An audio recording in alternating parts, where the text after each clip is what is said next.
ఇంగ్లాండ్తో జరుగుతున్న తొలి test match మొదటి ఇన్నింగ్స్లో టీమిండియా 471 పరుగులకు ఆలౌట్ అయింది.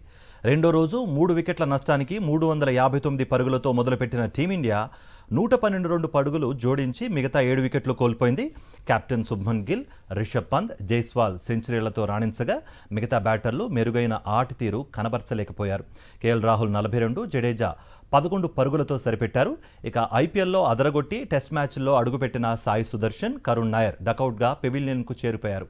ఇంగ్లాండ్ బౌలర్లలో బెన్ స్టోక్స్ 4, జోష్ టంగ్ 4, బ్రైడన్ కార్స్, బషీర్ చెరో వికెట్ పడగొట్టారు.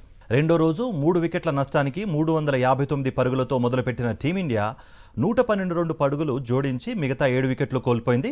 కెప్టెన్ శుభ్మన్ గిల్, రిషబ్ పంత్, జైస్వాల్ సెంచరీలతో రాణించగా మిగతా బ్యాటర్లు మెరుగైన ఆట తీరు కనబరచలేకపోయారు.